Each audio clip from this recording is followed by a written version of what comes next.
I have a very special treat for you today, and I'm just thrilled. This is someone that I've known for a long time. You probably recognized her. I've got my very special friend and colleague, JJ Virgin, with us today. JJ is, if you don't know her, she's a very prominent TV and media personality. She's the author of 4 New York Times bestsellers. She's launched over 10 businesses and hosts 2 popular podcasts, one for health experts called Mindcast, and she has her JJ Virgin lifestyle show with health tips for consumers. But I know her as a friend and a colleague. We've known each other for what? How long? How long have we known each other? Like as long as I've known Daniel. I know. I was just going to say, how long? When did you meet Daniel? Because I met you, I think, the week after. Yeah, exactly. So almost 15 years, actually. So thank you so much for coming on. I have so much respect for you. You have done so much in the health and wellness, space, and to see now that you are, you wrote this book, Warrior Mom. So I'm really excited to hear about this. So you wrote Warrior Mom, 7 Secrets to Bold, Brave Resilience. So why the deviation from health and wellness? Yeah, as you'll start to understand quickly, it's very interesting when you make the shift from talking about, diets and health. Because if someone doesn't like your diet, okay, you don't like my diet, fine. You write a book that's really your story, and someone doesn't like that, well, they don't like you. So it's quite something to kind of pull back the kimono. And when I was writing this book, you can't kind of tell half a story, although I will tell you that so much more has come to light since I've written this book that I feel like I need to write part 2 to tell the rest of the story. But you were with me during this whole time. And that's what's so amazing. When I met your hubby early on, when my son Grant was, I think, 6 years old, I actually stalked him because we get that a lot. Yeah, I was like, okay, I knew that I needed to find an integrative, holistic psychiatrist who could help me with my son. And there was only one that I wanted to work with. So I literally remember going to this black tie event, and because he was going to be there, paying, I think, $1,000 to go there to find him, and I did. So, and it was worth every penny and then some. So what was incredible was he helped me early on, really helped to identify what was going on with my son. And we'd done a lot of the SPECT scans over at the Amen Clinic. So when my son was hit by a car, literally crossing the street, and had a severe traumatic brain injury in a coma. I remember when you came. I remember the day. It was so awful. And Daniel was telling me about it because that was my unit. When I heard the unit he was on, I got goosebumps because that is not something any mother wants to hear. No. It still was so interesting. The first night in the first hospital, when I remember this doctor telling me, your son's had a serious injury accident, and he's got this torn aorta, and he's got multiple brain bleeds, and he's got 13 fractures. That was like the minor part of it. And he said, sometime in the next 24 hours, his aorta is going to rupture unless you do surgery to repair it. But, you can't do the surgery here. We don't do that. It's a very specialized surgery, and he'll never survive the airlift to the next hospital. And even if he were to survive the airlift to the next hospital, he's not going to survive the surgery. And even if he's going to survive the surgery, I mean, I still look at this, Tana, and I'm like, what the heck was wrong with this guy, right? He goes, and even if he were to survive that surgery, he'd be so brain damaged, it wouldn't be worth it. Like, I still look at this and I go, to put you in a no-win situation. This is a 16-year-old boy. You don't know what the future holds for him. You don't know how damn stubborn this kid is, because he was the most stubborn kid ever. And they're resilient at that age. They're strong. Right. They're strong. Like when we overruled that doctor and lifted him to Harbor UCLA, and had this amazing Dr. Carlos Donaire, who recruited 5 different surgical teams, got a hold of a stent that was no longer even available, had been part of a trial that was supposed to be used for adults. He said, figured I'd ask for forgiveness, and just did this. And then when we got into that pediatric ICU, and one of the doctors there was like, First of all, Carlos Donaire was like, "Don't worry, I fix this all the time. No problem. I'll fix it. Don't worry." Then the next doctor was like, "We see kids in here with half their brains missing. They're fine. Don't worry." So you're like, A total change "Okay." in attitude. And yeah, it's like I was saying, that's the unit I worked on, was a trauma unit. And when you go to a teaching institution that's a world renowned institution, you're going to get a totally different Yeah. perspective from the Well, doctor. let's think about it too. Someone's asking. It's Mm. Warrior Mom. So she wrote this book, Warrior Mom. Um, it's 7 Secrets to Bold, Brave Resilience. So pick it up. It's an incredible story. So yeah. Thank you. Here's one really important thing is you've always got to look at the perspective of the people you're asking the question to. I was in Palm Springs at Desert Hospital. The Mhm. head of the trauma unit there was used to dealing with people who were 70 Right, years right. plus. If this was a 70-year plus person who was coming in,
got all plugged. I learned not to touch anything. I know. Well, So, my assistant's not here today, so I haven't touched anything, but I don't know I what's was like, I didn't touch it, I swear.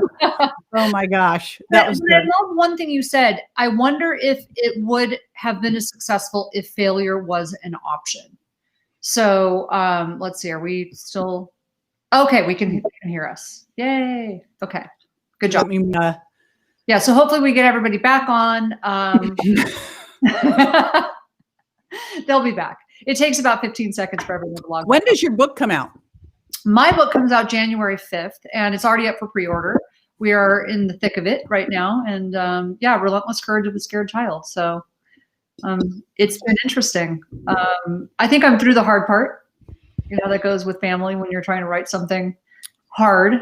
So, you can hear now? Yay. Yay. Okay, good. All right. Well, we saved all the good stuff, so do not worry. We were like talking about nothing before. So, JJ, one thing I want to ask you is how hard was it for you to be vulnerable? Well,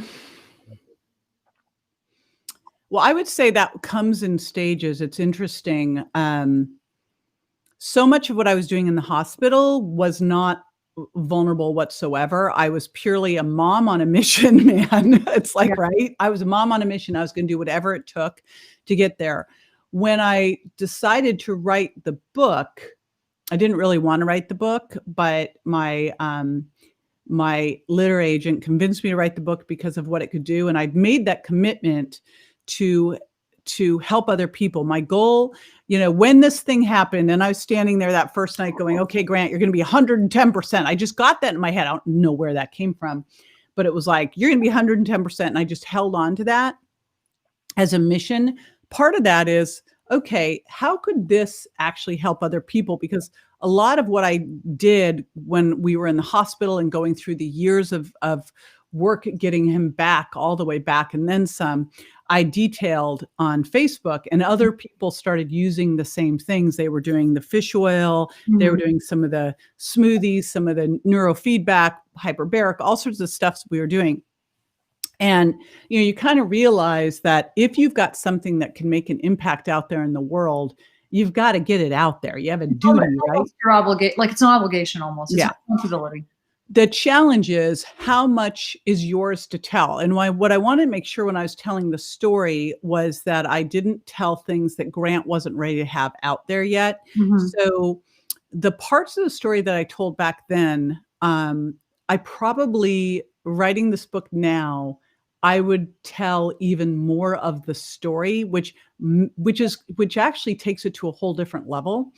In that, the night Grant got hit by the car, Grant had been diagnosed, and this is why I sought out your husband early on when he was 6 years old, because, you know, we took him to a child psychiatrist early on who in 5 minutes said my son had ADHD and OCD and ODD and I was like, you don't even, like, you've spent no time with him. How do you know this? You know, like, it just made me crazy and wanted to throw all these drugs at him. But Grant struggled for 10 years, and he was with just impulse and anger and aggression, all sorts of stuff. And he was finally starting to make some progress, but he was still struggling. And the night that he got hit by the car, he literally told me, and he'd said it so many times before, and he goes, "Mom, I'm going to go get hit by a car," and stomped out the door. But he'd said it so many times before. And I remember thinking, what the heck do I do? Because it wasn't the first time that he said this and stomped out. But this time, and we'll never know what happened. He doesn't know what's happened. The only person who knows what happened was the woman who was driving the car, and she drove off. But when I went to the hospital and the doctor told me that I needed to let him die, I walked outside and I got very, very quiet. And I've always been very, very in tune with Grant. And, you know, I thought to myself, gosh, is this what he wants? Like, he's had such a traumatic, like difficult, challenging life. Is this what he wants? And I just got quiet and I stood outside and I said, "What do you want, Grant? What do you want?" And I heard, "Fight for me, Mom." Oh. And I remember walking back into that hospital and saying, "We're overruling you. We're airlifting him. We're taking those odds. We're gonna get my son help," because, that hospital wanted us to let him die. And that's where a lot of this came from is that fight for me mom. And I stood there in the hospital that next day and said, "Grant, your name means warrior, and you're gonna be 110%." And he'd had such a difficult life up until this point, Tana, that I thought, what if this is his second chance? What if in life you actually physically got a do-over, No. right? You actually got a chance to do it again. And we as parents think as parents, if you got a chance to do it again and Right. correct the boo-boos, like, right? But he gets a chance, to kind of his rebirth and reemergence and all of that. And that's where I put in my head is this is going to be Grant going to 110%. Mm, I love that. Yeah. It's incredible. So, I want to get to the point where we talk about how Grant turned out, but before that, your mindset. That's really what this book is about. It's like you wouldn't have gotten through this. This wouldn't have happened. You wouldn't have been successful with your business and everything else if you didn't have this incredible warrior mindset. Here's what's interesting too. Another thing that happened, like I wrote this book and people kept going, "How did you do that? Like, how did you think that way? How did you think to go, you're going to be 110%, ask that right question, keep going with that? How did you manage your mindset every day?" And I'm like, I don't know. And about, I don't know, a year after I write this book, Tana, I was doing an interview and someone said, "How did you do that?" And I went, "Oh, I had this mentor when I was 30. I totally forgot about this. This is what's so crazy. I had a mentor when I was 30 who I moved in with. She mentored me because she was going to help me be successful in business. The big thing was she actually didn't really teach me much about business. She taught me how to be better at life, Oh, interesting. right? Because she knew that if you want to be successful in business, you've got to be successful in managing your mindset because reality is in whatever you're going to do, being a better parent, being a better,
all been recorded? I think so. Heather, if you could respond to me and let us know if we're recording, because I want to be able to put this out as a nice. And here's the thing, like, let me know what I can do, obviously, to help support this this book launch. Oh, thank you. Your brave, bold book launch. Huh? I think I'm scheduled to be on your podcast, I think. Well, I switched my podcast. So my podcast isn't, we're going to start the interview one again soon, hopefully. Oh. It moved to it's a daily Ask the Health Expert show. So it's got to be something that's a standalone question that would make sense. Got it. You know, so that's where it can work. We can do like Instagram and Facebook Live and that kind of stuff. Great. So we can do that piece too. Are you guys able to hear us now? And Heather, are you recording? Those are my questions because I want to. Yes. Okay. She is using the camera, microphone. Hopefully, cool. So we could just edit that little piece out. I'm hoping. All right. So here's what's really critical on this piece, and I believe that you get what you expect. I think one of the challenging things in medicine is that doctors don't want to create false hope. And so they give people what they see as the realistic view, but then the person takes that as fact and goes that, where I kind of go, give them hope. Without hope, you got nothing. You hear too many times that someone has, oh, you have 6 weeks to live, and they have 6 weeks and that's it. There you go. Right. Right. And they're not in the business of miracles. Yeah. So, I mean, to me, give someone hope. Give someone hope. So I believe you get what you expect. That was one of the big things that Kay taught me, my mentor taught me at 30, was you get what you expect. So expect great, awesome things. So I was like, well, if you get what you expect, I'm going to go for 110%, because if we fall short, it's better than dead. Like anything's better than the 0% that they were doing.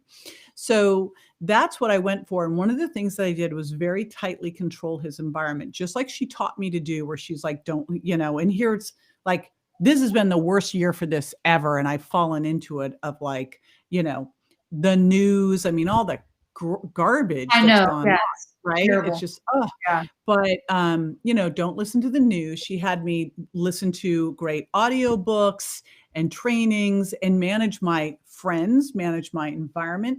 And I brought that same thing to the hospital. I remember the doctors came in because he had a crushed heel. He had rods in his femur. He had 13 fractures. And when you're dealing with a brain injury and a torn aorta, crushed heels and broken legs seem like nothing, right? You're like, okay, that's fine. We'll deal with that later. But once he'd gotten through the torn aorta and now he's starting to wake up from the brain injury, they're sitting there going, this crushed heel, this is like a life-changing injury. We're just trying to get it so he could ever walk again. And I'm like, you're out of the room, like out of the room, right?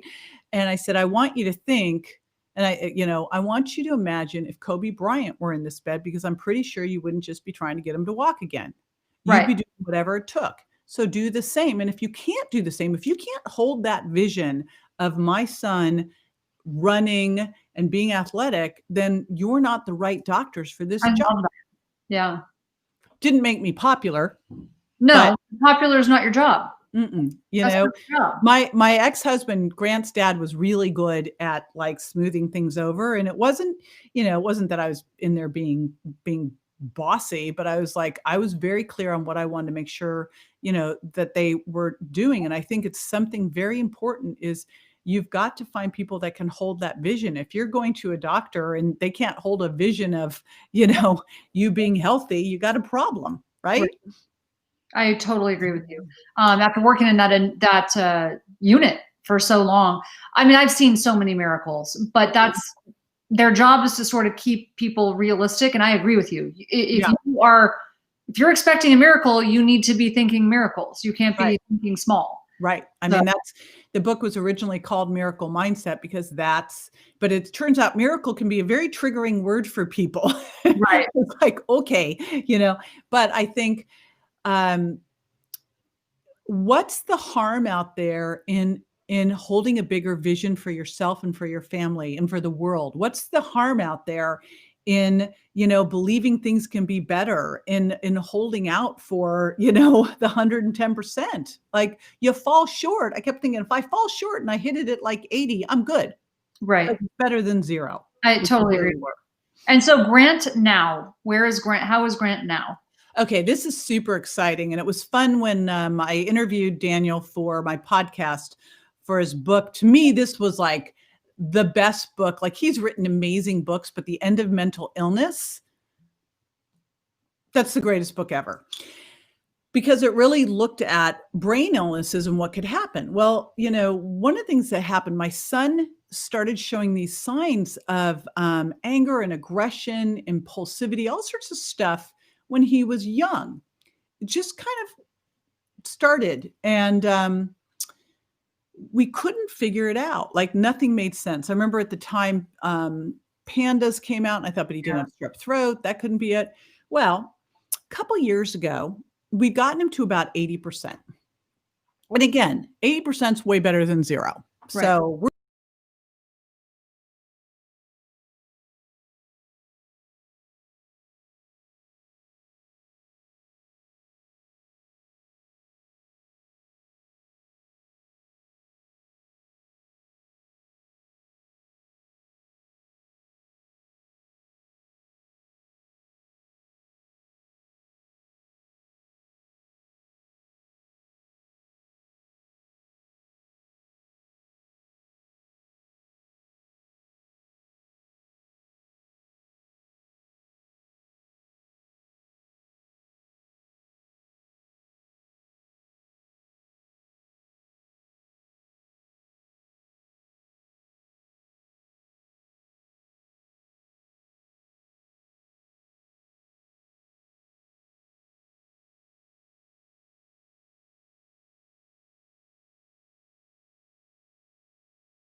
I love We that. as a family, like the impact that it had on us and how we are as a family. I'm remarried and living in Florida. My ex-husband moved with us, Congratulations. not living with us, but he's Right. nearby. Both sons are here. Like we are just, you know, So a there's a lot of great, unity. That's nice. yeah, great modern family. Yeah. So, there's when you get past the original, because the first couple days were unbelievably rough, and then the first couple months were incredibly rough, and then the first couple years were incredibly rough. But you just get through it. You lean in, help other people for support. You make sure that you're doing your self-care. And then every day it's like, you better find those things you're grateful for, because if you woke up, you got one, right? Yep, exactly. I love that. Anybody who is hearing this, if you were not able to hear it live, we're going to repost it. Please pick up a copy of Warrior Mom: 7 Secrets to Bold, Brave, Bold, Brave Resilience. So 7 Secrets to Bold, Brave Resilience, with JJ Virgin. She truly is a warrior mom. I can attest to that. I was there. And I'm just thrilled that things are just going so well with Grant, and you guys are doing so well. Thank you. And so hopefully we'll be neighbors soon. yes, absolutely. Please don't miss next week on Relentless Courage. We have a surprise for you, another visitor. So looking forward to it, and we will get our tech issues fixed. So thanks, everybody. So I think we are not. Let me just close this out. I was going to say you can unlive it. Yeah, I'm trying to